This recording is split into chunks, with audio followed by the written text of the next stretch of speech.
दोस्तों एक बार फिर से हम आपके लिए ASRB net 2025 application form fill up apply process की अपडेट लेके आ चुके हैं। कैसे आप ASRB net ARS SMS STO का ऑनलाइन फॉर्म फिल कर सकते हो, कंप्लीट जानकारी आपको इस वीडियो में दी जाएगी। 582 वैकेंसीज निकली हुई है जिनके लिए आपसे ऑनलाइन आवेदन पत्र मंगाए जा रहे हैं। ऑनलाइन आवेदन करते समय आपको कोई भी ऐसी गलती या फिर मिस्टेक नहीं करनी होगी जिसको करने से आपके एप्लीकेशन फॉर्म रिजेक्ट हो सकते हैं। और अप्लाई करते समय आपको कुछ महत्वपूर्ण इंस्ट्रक्शंस का भी ध्यान रखना होगा, तभी आपके एप्लीकेशन फॉर्म सक्सेसफुली सबमिट किए जाएंगे। अप्लाई करते समय आप फोटोग्राफ, सिग्नेचर, डॉक्यूमेंट्स कैसे और कितने केबी में अपलोड करोगे, कैसे आप प्रेफरेंस दोगे, एकेडमिक डिटेल आप कैसे दोगे, कैसे आप आइडेंटिटी प्रूफ अपलोड करोगे, फीस पेमेंट करते हुए रजिस्ट्रेशन से लेकर प्रिंट तक आपको कैसे अपना फॉर्म अप्लाई करना होगा। पूरी जानकारी के लिए आपको ये वीडियो शुरू से लेके एंड तक बिना स्किप के हुए देखनी होगी। इस वीडियो को कंप्लीटली देखने पर ही आपके सभी सवाल और डाउट क्लियर होंगे। तो चलिए दोस्तों, बिना कोई वक्त गंवाए शुरू करते हैं ASRB नेट 2025 फॉर्म फिलअप की पूरी जानकारी। फॉर्म भरने से पहले आपको हमारी वेबसाइट IND सरकारी नौकरी के पेज पर विजिट करना होगा, जिसका लिंक आपको नीचे description plus first comment box में मिल जाएगा। और हमारे इस पेज पर विजिट करके आप यहां से ASRB net ARS SMS STO का ऑनलाइन फॉर्म फिल कर सकते हो। Agriculture scientist recruitment board ASRB कृषि वैज्ञानिक भर्ती बोर्ड की ओर से नोटिफिकेशन रिलीज कर दिया गया है। यहाँ पर सब्जेक्ट मैटर स्पेशलिस्ट SMS के लिए 41 पद है, सीनियर टेक्निकल ऑफिसर STO के लिए 83 पद है। नेशनल एलिजिबिलिटी टेस्ट नेट के लिए यहाँ पर अवेलेबल नहीं है। एग्रीकल्चर रिसर्च सर्विस ARS के लिए यहाँ पर 458 वैकेंसीज निकली है। 582 टोटल वैकेंसीज यहाँ पर निकली हुई है। इंपोर्टेंट डेट्स की अगर बात करें तो लास्ट डेट आवेदन करने की 21 मई 2025 है। 21 मई तक आप अपने फॉर्म अप्लाई कर सकते हो। मास्टर डिग्री से आप अप्लाई कर सकते हो। मिनिमम 21 वर्ष आयु सीमा है नेट के लिए, मैक्सिमम आयु सीमा है 32 वर्ष यहाँ पर ARS के लिए, मैक्सिमम 35 वर्ष है SMS के लिए और STO पोस्ट के लिए। यहाँ पर बात अगर फीस डिटेल की जाए तो अलग अलग पोस्ट और कैटेगरी के लिए आप यहाँ से फीस पेमेंट की जानकारी चेकआउट कर सकते हो। फीस पेमेंट आप ऑनलाइन मोड से करोगे। Computer based test CBT pre exam, combined main descriptive exam के आधार पे आपका चयन किया जाएगा। ऑनलाइन आप ऑल इंडिया से अप्लाई कर सकते हो। ASRB.org.in पोर्टल से इसकी ऑफिशियल वेबसाइट है। इंपोर्टेंट लिंक सेक्शन के अंतर्गत ऑफिशियल नोटिफिकेशन PDF लिंक पर क्लिक करके आप इसकी PDF डाउनलोड कर सकते हो। इसमें सबसे पहले आपको आवेदन करने की डेट दे दी गई है, एग्जाम डेट दी गई है, साथ ही साथ यहाँ पर आपको सेंटर की लिस्ट दी गई है, एप्लीकेशन फीस पेमेंट की जानकारी, हाउ टू अप्लाई का कंप्लीट प्रोसीजर दिया गया है और एलिजिबिलिटी क्राइटेरिया की इन्फॉर्मेशन आपको इस PDF में दे दी गई है। साथ ही साथ फीस पेमेंट की इन्फॉर्मेशन और एग्जाम सेंटर की आपको लिस्ट यहाँ पर इसमें दी गई है, जो आप चेकआउट कर सकते हो। स्क्रॉल डाउन करते हुए इस PDF से आप पूरी जानकारी रीड आउट कर सकते हो। साथ ही साथ स्टेप बाय स्टेप आपको हाउ टू अप्लाई का प्रोसीजर दिखाया गया है। तो अप्लाई करने से पहले आपको नोटिफिकेशन की PDF पूरा पढ़ना अनिवार्य है। इसको पूरा पढ़ने से आपके सभी सवाल और डाउट क्लियर होंगे। PDF रीड आउट करने के बाद में आपको अप्लाई ऑनलाइन लिंक पर क्लिक करना होगा, तो आपके सामने इसका ऑनलाइन आवेदन करने का ये ऑफिशियल पोर्टल ओपन हो जाएगा। उसके बाद आपको यहाँ पर रजिस्ट्रेशन फॉर्म के इस सेक्शन में क्लिक हियर के इस लिंक पर क्लिक करना है। फिर आपके सामने यहाँ पर कुछ इस तरह से इंटरफेस ओपन होगा। यहाँ पर अगर आपने पहले से रजिस्ट्रेशन कर रखा है तो यहाँ पर आपको अपना रजिस्ट्रेशन नंबर एंटर करना है, अपना पासवर्ड आपको एंटर करना है और लॉगिन के इस ऑप्शन पर क्लिक करके आपको अपने डैशबोर्ड में लॉगिन करके अपने फॉर्म अप्लाई कर लेने हैं। और अगर आप इन रिक्रूटमेंट एग्जामिनेशन के लिए फर्स्ट टाइम अप्लाई करने जा रहे हो तो सबसे पहले यहाँ पर आपको अपना रजिस्ट्रेशन करना होगा। उसके लिए आपको यहाँ पर न्यू रजिस्ट्रेशन की टैब दी गई है, आप इस पर क्लिक करें। आपके सामने यहाँ पर रजिस्ट्रेशन का फॉर्म ओपन हो जाएगा। यहाँ पर आपको अपनी बेसिक डिटेल्स प्रोवाइड कराते हुए अपना रजिस्ट्रेशन करना है। सबसे पहले यहाँ पर आपको अपना मोबाइल नंबर एंटर करना है, उसे एक बार फिर से एंटर करके कंफर्म कर लेना है। फिर यहाँ पर आप अपनी ईमेल आईडी एंटर करें, उसे भी एक बार फिर से एंटर करके कंफर्म कर ले। आपका मोबाइल नंबर और email ID active and valid होनी चाहिए। उसके बाद यहाँ पर आपको अपना पासवर्ड एंटर करना है, उसे भी एक बार फिर से एंटर करके आपको कंफर्म कर लेना है। और फिर गाइज आपको यहाँ पर सबमिट के ऑप्शन पर क्लिक कर देना है। उसके बाद आपके सामने यहाँ पर कुछ इस तरह से इंटरफेस ओपन होगा। यहाँ पर अब आपकी ईमेल आईडी और मोबाइल नंबर पर दो अलग अलग OTP आए होंगे। यहाँ पर आपको अपनी ईमेल का OTP एंटर करना करना है और अपने मोबाइल का OTP आपको एंटर करना है और उसके बाद गाइस यहाँ पर आपको वेरीफाई की इन टैब्स पर क्लिक करके अपना मोबाइल नंबर और ईमेल आईडी को वेरीफाई कर लेना है। अपना मोबाइल नंबर और ईमेल आईडी वेरीफाई करने के बाद फिर आपको यहाँ पर नेक्स्ट के इस ऑप्शन पर क्लिक करना है। इस तरह से यहाँ पर आपका रजिस्ट्रेशन सक्सेसफुली कंप्लीट हो चुका है। आपको एक रजिस्ट्रेशन नंबर प्रोवाइड करा दिया गया है। ये रजिस्ट्रेशन नंबर आपकी रजिस्टर्ड ईमेल आईडी और मोबाइल नंबर पर भी सबमिट किया गया है।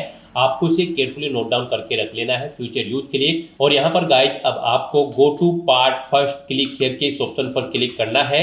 नेक्स्ट आपके सामने कुछ इस तरह से इंटरफेस ओपन होगा। गाइस यहाँ पर आने के बाद सबसे पहले आपको अपनी डिसिप्लिन सिलेक्ट करनी है, जिस डिसिप्लिन के लिए आप अप्लाई करना चाहते हैं। उसके बाद यहाँ पर आपको डिसिप्लिन के according number of vacancy show कर दी जाएगी, कौन सी कैटेगरी के लिए और यहाँ पर कौन सी एग्जाम के लिए कितनी नंबर ऑफ वैकेंसीज है। फिर यहाँ पर आपसे पूछा गया है इस डिसिप्लिन में आप किसके लिए अप्लाई करना चाहते हैं, केवल नेट के लिए या फिर ARS के लिए या फिर SMS के लिए या फिर H2 एग्जाम के लिए या फिर इन सभी के लिए। आप जिसके लिए भी अप्लाई करना चाहते हैं उसके सामने चेकबॉक्स को ओके कर दें। सभी के लिए अप्लाई करना चाहते हैं तो सभी के सामने इन चेकबॉक्सेस को आप ओके कर दें। उसके बाद यहाँ पर आपको अपने नाम से पहले आप जो भी टाइटल लगाते हैं, डॉक्टर, मिस्टर, मिसिज, आप वो ऑप्शन यहाँ पर सिलेक्ट करें। फिर यहाँ पर आप अपना फुल नेम एंटर करें। उसके बाद यहाँ पर आपको अपना नाम हिंदी में टाइप करना है। आप इस कीबोर्ड के थ्रू अपना नाम यहाँ पर टाइप कर दें। और यहाँ पर अगर आप फ़ोन डाउनलोड करना चाहते हैं तो यहाँ पर आपको हिंदी के फ़ोन डाउनलोड कर लेने हैं। क्लिक करके इस लिंक पर क्लिक करके और फिर यहाँ पर आपको अपना नाम टाइप कर देना है हिंदी में। उसके बाद गाइस यहाँ पर आपको अपने फादर का नाम भी इंग्लिश में एंटर करना है। फिर आपको अपने फादर का नाम यहाँ पर हिंदी में एंटर करना है। उसके बाद यहाँ पर आपको अपना जेंडर सिलेक्ट करना है। फिर आपको अपने यहाँ पर आपसे पूछा गया है कि क्या आप इंडिया के सिटीजन हैं, तो अगर हैं तो यस करें, नहीं तो नो ऑप्शन सेलेक्ट करें। फिर आपसे पूछा गया है आप रूरल या फिर अर्बन किस एरिया से बिलोंग करते हैं, आप अपने अकॉर्डिंग ऑप्शन सेलेक्ट करें। उसके बाद यहाँ पर आप अपना परमानेंट एड्रेस एंटर करें। फिर यहाँ पर आप अपना कोरोस्पोंडेंस एड्रेस एंटर करें और अगर आपका कोरोस्पोंडेंस एड्रेस आपके परमानेंट एड्रेस के अकॉर्डिंग सेम है तो आप इस चेकबॉक्स को ओके कर दें। ऑटोमेटिकली आपका कोरोस्पोंडेंस एड्रेस आपके परमानेंट एड्रेस के अकॉर्डिंग फिल यहाँ पर हो जाएगा। उसके बाद यहाँ पर गाइस आपको अपनी कैटेगरी सिलेक्ट करनी है, आप किस कैटेगरी से बिलोंग करते हैं।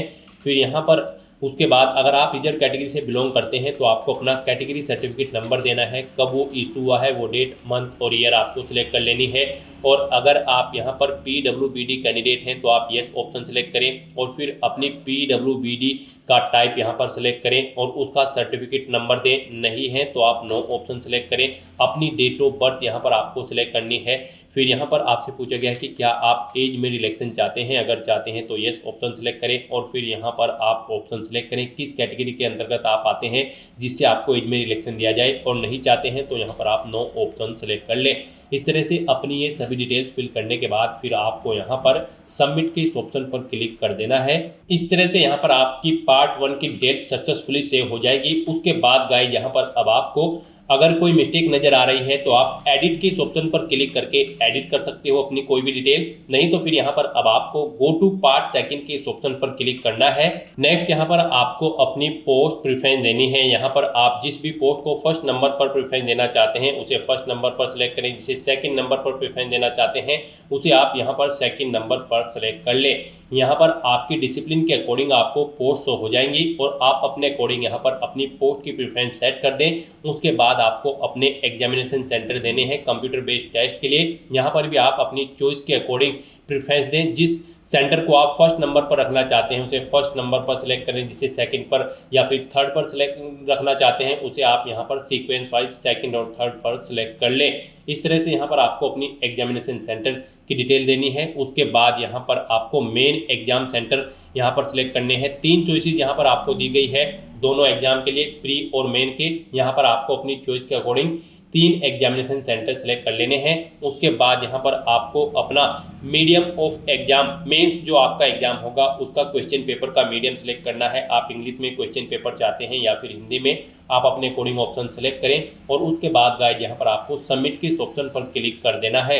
इस तरह से यहाँ पर आपकी पार्ट सेकंड की डिटेल भी सक्सेसफुली सेव हो जाएगी। आप एडिट करना चाहते हैं तो एडिट के ऑप्शन पर क्लिक करके एडिट कर लें, नहीं तो यहाँ पर बस अब आपको गो टू पार्ट थर्ड के इस ऑप्शन पर क्लिक कर देना है। नेक्स्ट यहाँ पर आपको अपनी क्वालिफिकेशन की डिटेल प्रोवाइड करानी है। गाइस यहाँ पर ASRB नेट के इस एग्जाम में पार्टिसिपेट करने के लिए आपके पास मास्टर डिग्री होनी जरूरी है रिलेवेंट डिसिप्लिन के अंतर्गत, यानी कि जिस डिसिप्लिन के लिए आप अप्लाई कर रहे हैं उसके अंतर्गत आपके पास पोस्ट ग्रेजुएट डिग्री होनी जरूरी है। तो यहाँ पर आने के बाद सबसे पहले आपको अपनी 10वीं क्लास की डिटेल प्रोवाइड करनी है।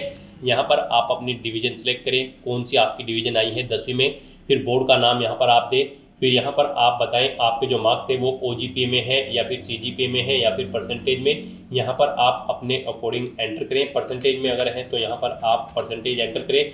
फिर यहाँ पर आपको पासिंग डेट सेलेक्ट करनी है, कब यहाँ पर आपको सर्टिफिकेट इशू आया पासिंग डेट वो यहाँ पर आपको सेलेक्ट कर लेनी है, यानी कि कब आपने अपनी 10वीं क्लास पास आउट की है। यहाँ पर आप डे मंथ और ईयर सेलेक्ट करके अपनी पासिंग डेट दें। फिर आपको ऐसे ही अपनी 12वीं क्लास की डिटेल यहाँ पर देनी है, अपनी डिवीजन सेलेक्ट करें, बोर्ड का नाम दें, कितने % मार्क्स आपने ऑब्टेन किए हैं या फिर CGPA है वो यहाँ पर आप दें, कब आपने पास आउट की है 12वीं क्लास वो डेट यहाँ पर आप सेलेक्ट करें। फिर यहाँ पर आपको अपनी ग्रेजुएशन की डिटेल प्रोवाइड करनी है बैचलर डिग्री की। यहाँ पर आप अपनी डिग्री सेलेक्ट करें, कौन सी बैचलर डिग्री आपके पास है, BSc, BFSc, BVSc, BTech या फिर B या फिर अदर, आप अपने अकॉर्डिंग यहाँ पर ऑप्शन सेलेक्ट करें।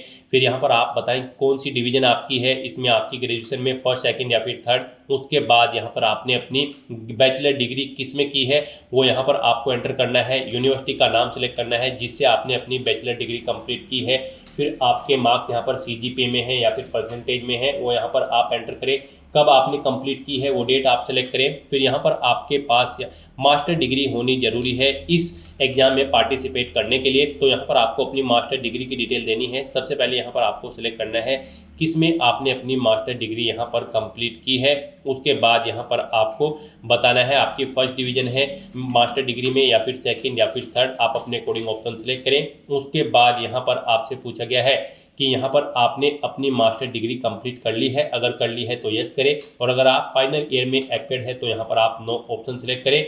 और फिर अगर यस ऑप्शन आप सेलेक्ट करते हैं या फिर नो ऑप्शन सेलेक्ट करते हैं तो फिर यहाँ पर आपको अपनी मास्टर डिग्री की डिसिप्लिन सेलेक्ट करनी है, किस में आप अपनी मास्टर डिग्री यहाँ पर कर रहे हो तो यहाँ पर आपको वो डिसिप्लिन सेलेक्ट कर लेनी है। फिर आपको यूनिवर्सिटी सेलेक्ट करनी है जिससे आप अपनी पोस्ट ग्रेजुएशन यानी कि मास्टर डिग्री कर रहे हो या फिर कर चुके हो। फिर यहाँ पर आपको स्टेट सेलेक्ट करना है जिससे आप अपनी पोस्ट ग्रेजुएशन या फिर मास्टर डिग्री कर रहे हो। फिर आपको बताना है आपके मार्क्स यहाँ पर CGPA में है या फिर परसेंटेज में अगर है तो यहाँ पर आप परसेंटेज एंटर करें। फिर आपने कब कंप्लीट की है वो डेट यहाँ पर आप सिलेक्ट करें। उसके बाद अगर आपने PhD कर रखी है तो उसकी डिटेल भी आप यहाँ पर सेम ऐसे ही प्रोवाइड करा सकते हो, और अगर नहीं कर रखी है तो आप इस कॉलम को खाली छोड़ सकते हैं।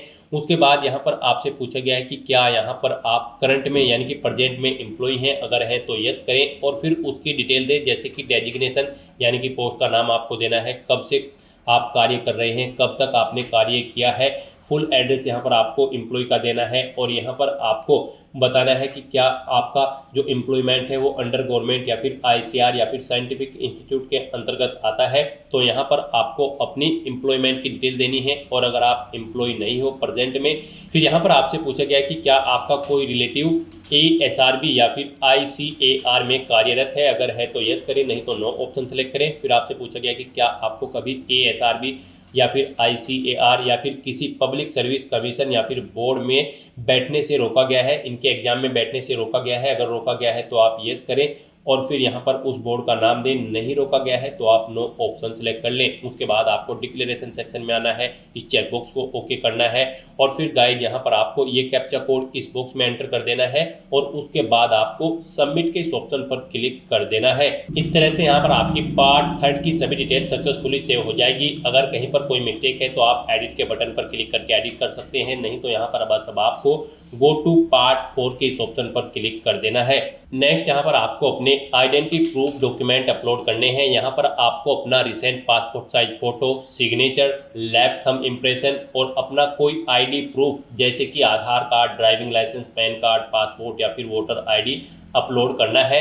इनके लिए आपको गाइडलाइन दी गई है। यहाँ पर आपका जो फोटो होगा उसका साइज 200 KB से कम होना चाहिए और ये JPG या फिर JPEG फॉर्मेट में होना चाहिए। सिग्नेचर आपके 100 KB से कम होने चाहिए और आपका लेफ्ट थंब इम्प्रेशन भी यहाँ पर 80 KB से कम होना चाहिए और आपका जो ID प्रूफ डॉक्यूमेंट होगा ये यहाँ पर 500 KB से कम होना चाहिए। आपकी सभी डॉक्यूमेंट JPG या फिर JPEG फॉर्मेट में होने चाहिए। तो यहाँ पर जब आप अपना फोटो अपलोड करेंगे तो आपको चूज फाइल बटन पर क्लिक करना है, फाइल को सिलेक्ट करना है और उसके बाद आपको अपलोड के इस बटन पर क्लिक करके अपना फोटो यहाँ पर अपलोड कर देना है। ऐसे ही यहाँ पर आपको अपने सिग्नेचर अपलोड करने हैं। आपको यहाँ पर चूज फाइल बटन पर क्लिक करना है, फाइल को सिलेक्ट कर लेना है और अपने इन डॉक्यूमेंट को यहाँ पर आपको अपलोड कर देना है।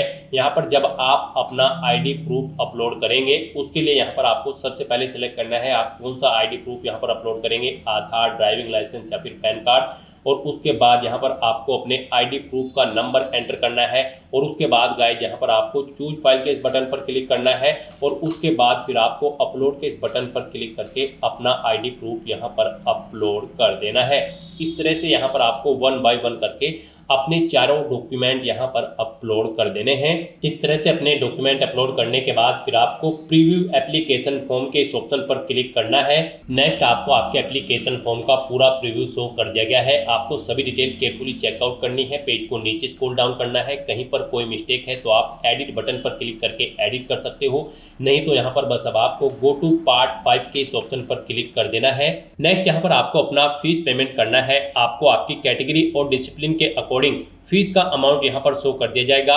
अब यहाँ पर आपको अपनी फीस पेमेंट करने के लिए bharatcost.gov.in वेबसाइट पर जाना है और उसके थ्रू यहाँ पर आपको अपना फीस पेमेंट करना है। यहाँ पर आपको फीस पेमेंट करने के लिए सभी इंस्ट्रक्शन दिए गए हैं। तो आपको bharatcost.gov.in वेबसाइट ओपन करनी है। इस वेबसाइट पर आने के बाद आपको इस पेज को नीचे स्क्रॉल डाउन करना है। फिर आपको पेमेंट टू गोल के ऑप्शन पर आकर नॉन रजिस्टर्ड यूजर्स आपको इस ऑप्शन पर क्लिक करना है। नेक्स्ट आपके सामने कुछ इस तरह से इंटरफेस ओपन होगा। अब यहाँ पर आने के बाद आपको डिपोजिटर्स कैटेगरी में इंडिविजुअल ऑप्शन सेलेक्ट करना है। फिर आपको पर्पज के इस ऑप्शन में आकर सर्च के इस ऑप्शन पर क्लिक करना है।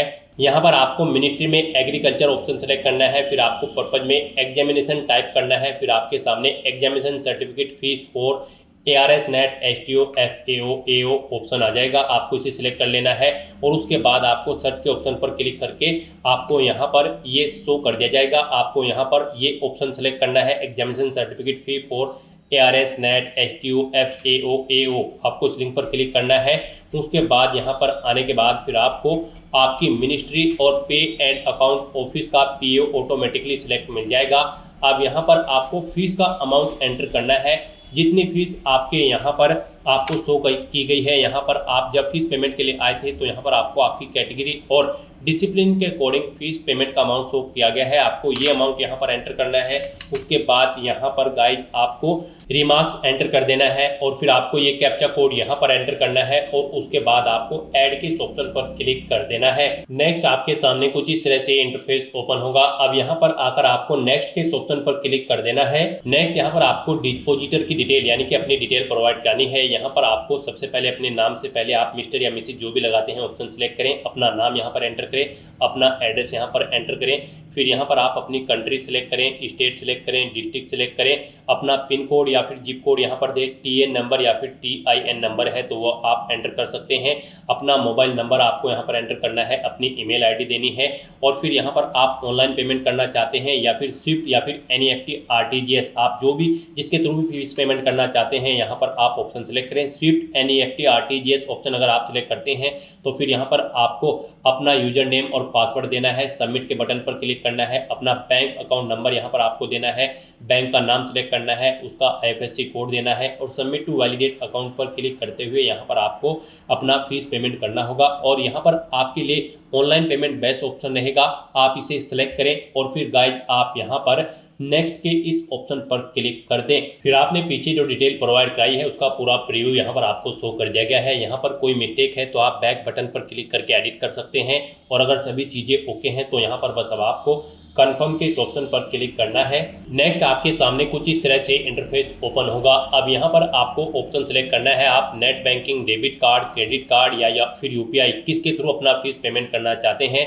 UPI आपके लिए यहाँ पर बेस्ट ऑप्शन रहेगा। आप UPI के ऑप्शन पर क्लिक करें, UPI पर सिलेक्ट करें। फिर यहाँ पर आप ये कैप्चा कोड यहाँ पर एंटर करें, पेज को नीचे स्क्रॉल डाउन करें, इस चेकबॉक्स को ओके करें और फिर गाइस यहाँ पर आप पे के इस ऑप्शन पर क्लिक कर दें। फिर आपके सामने कुछ इस तरह से इंटरफेस ओपन होगा। यहाँ पर आप गूगल पे, फोन पे या फिर भीम जिसके भी थ्रू अपना फीस पेमेंट करना चाहते हैं वो यहाँ पर आप सिलेक्ट करें। गूगल पे अगर आप यहाँ पर सिलेक्ट करते हैं या फिर कोई भी ऑप्शन आप सिलेक्ट करते हैं तो फिर यहाँ पर आपको अपनी यूपीआई आईडी एंटर करनी है और वेरीफाई के ऑप्शन पर क्लिक करते हुए यहाँ पर आपको अपना फीस पेमेंट कर देना है। सक्सेसफुली फीस पेमेंट करने के बाद आपको वापस यहीं पर ASRB की इसी वेबसाइट पर आना है और यहाँ पर आपको अपलोड पेमेंट डिटेल की इस ऑप्शन पर क्लिक करना है। फिर आपको फीस पेमेंट करने के बाद एक भारत कोस्ट ट्रांजैक्शन आईडी मिली होगी, वो आईडी आपको यहाँ पर एंटर करनी है। अमाउंट आपने कितना पे किया है वो यहाँ पर आपको एंटर करना है। डेट ऑफ सबमिशन फी, किस डेट को आपने फीस सबमिट की है वो डेट यहाँ पर आपको सिलेक्ट करनी है और फिर आपको अपनी ट्रांजैक्शन रिसिप्ट, फीस की ट्रांजैक्शन रिसिप्ट यहाँ पर अपलोड करनी है। JPG फॉर्मेट में आपकी वो रिसिप्ट होनी चाहिए। आपको चूज फाइल बटन पर क्लिक करना है, फाइल को सिलेक्ट करना है और अपनी फीस रिसिप्ट यहाँ पर आपको अपलोड कर देनी है। इस तरह से यहाँ पर आपको अपनी फीस पेमेंट की ट्रांजैक्शन डिटेल देनी है और उसके बाद गाइस आपको यहाँ पर सबमिट के इस ऑप्शन पर क्लिक करके अपनी फीस पेमेंट को यहाँ पर कंफर्म कर लेना है। इस तरह से यहाँ पर आपका फीस पेमेंट सक्सेसफुली कंप्लीट हो जाएगा। उसके बाद आपको अपने एप्लीकेशन फॉर्म का एक हार्ड कॉपी प्रिंट आउट ले लेना है फ्यूचर यूज के लिए, फ्यूचर रेफरेंस के लिए। तो दोस्तों ऐसे आप ASRB नेट, ARS, SMS और STO एग्जामिनेशन रिक्रूटमेंट के लिए अपने फॉर्म अप्लाई कर सकते हो बिना कोई मिस्टेक किए हुए। आज की इस वीडियो में बस इतना ही। आई होप ये वीडियो आपको पसंद आई होगी। अगर पसंद आई हो तो इसे लाइक और शेयर करें। चैनल पर नए हो तो इसे सब्सक्राइब कर लें। Thanks for watching.